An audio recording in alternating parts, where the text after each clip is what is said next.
2023ಕ್ಕೆ ಎಲ್ಲರೂ ಬಾ ಹೇಳಿ 2024ನ್ನ ಅದ್ಧೂರಿಯಾಗಿ ಬರ್ಮಾಡ್ಕೊಂಡಿದ್ದಾರೆ. ಅದರಲ್ಲೂ ಐಟಿ ಸಿಟಿ ಬೆಂಗಳೂರಿನ ಪ್ರಮುಖ ರಸ್ತೆಗಳು ಚರ್ಚ್ ಸ್ಟ್ರೀಟ್ ಇರಬಹುದು, ಬ್ರಿಗೇಡ್ ರೋಡ್ ಇರಬಹುದು, ಎಂಜಿ ರೋಡ್ ಇರಬಹುದು, ಕೋರಮಂಗಲ ಅದ್ಧೂರಿಯಾಗಿ ಪಾರ್ಟಿ ಮಾಡೋ ಮೂಲಕ, ಮೋಜು ಮಸ್ತಿ ಮಾಡೋ ಮೂಲಕ ಹೊಸ ವರ್ಷವನ್ನ ಬರ್ಮಾಡ್ಕೊಂಡಿದ್ದಾರೆ ಐಟಿ ಸಿಟಿ ಬೆಂಗಳೂರಿನ ಜನ.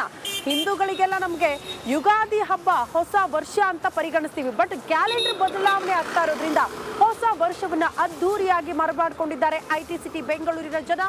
ಬೆಂಗಳೂರಿನ ಹಾಟ್ ಫೇವರೇಟ್ ಅಂದ್ರೆ ಬ್ರಿಗೇಡ್ ರೋಡ್, ಎಂಜಿ ರೋಡ್, ಅಲ್ಲೇ ಕುಣಿದು ಕುಪ್ಪಳಿಸಿ ಪಾರ್ಟಿ ಮೋಜು ಮಸ್ತಿಯಲ್ಲಿ ಭಾಗಿಯಾಗುವ ಮೂಲಕ ಹೊಸ ವರ್ಷವನ್ನ ಬರ್ಮಾಡ್ಕೊಳ್ತಾರೆ ಜನ. ನಿರೀಕ್ಷೆಗೂ ಮೀರಿ ನಿನ್ನೆ ಕೂಡ ಯುವ ಸಮೂಹ ಸೇರಿತ್ತು ಅನ್ನೋದ್ರ ಬಗ್ಗೆ ಡೀಟೇಲ್ಸ್ ಸಿಗ್ತಾ ಇದೆ. ಜನರನ್ನ ಕಂಟ್ರೋಲ್ ಮಾಡುವಷ್ಟರಲ್ಲಿ ಪೊಲೀಸರೇ ಸುಸ್ತಾಗ್ಬಿಟ್ಟಿದ್ರು. ಎಂಜಿ ರಸ್ತೆ, ಬ್ರಿಗೇಡ್ ರಸ್ತೆಯಲ್ಲಿ ಹೆಜ್ಜೆ ಹೆಜ್ಜೆಗೂ ಕಾಕಿ ಕಣ್ಗಾವಲು ಕೂಡ ಇತ್ತು.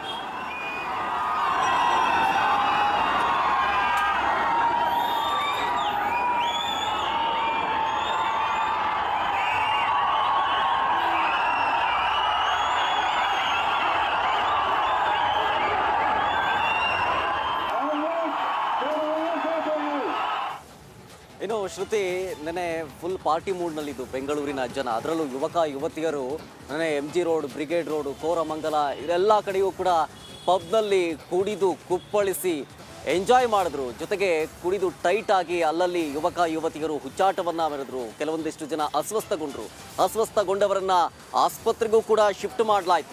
ಒಂದು ರೀತಿಯಾಗಿ ಪೊಲೀಸರು ಹರಸಾಹಸವನ್ನೇ ಪಟ್ಟರು. ನೆನೆ ಬೆಂಗಳೂರಿನ ಜನ ನೆನೆ ಪಾರ್ಟಿ ಮೂಡ್ನಲ್ಲಿದ್ದರು. ಕುಡಿದು ಟೈಟ್ ಆದಂತಹ ಯುವಕ ಯುವತಿಯರು ಅಸ್ವಸ್ಥರಾದರು. ಕೋರಮಂಗಲ ಪಬ್ನಲ್ಲಿ ಯುವಕ ಯುವತಿಯರು ಹುಚ್ಚಾಟವನ್ನು ಮೆರೆದರು.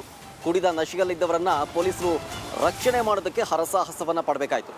ಪಾರ್ಟಿ ಮುಗಿಸಿ ಫುಲ್ ಟೈಟ್ ಆಗಿದ್ದಂತಹ ಕೆಲ ಯುವಕ ಯುವತಿಯರು ಅಸ್ವಸ್ಥಗೊಂಡರು.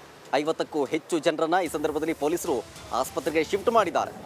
ಎಚ್ಚರಗೊಂಡ ಮೇಲೆ ಒಬ್ಬೊಬ್ಬರನ್ನೇ ಬಿಟ್ಟು ಪೊಲೀಸರು ಕಳಿಸ್ತಾ ಇದ್ದಾರೆ. ಕುಡಿದು ಫುಲ್ ಟೈಟ್ ಆಗಿದ್ರು, ಅಸ್ವಸ್ಥಗೊಂಡ್ರು.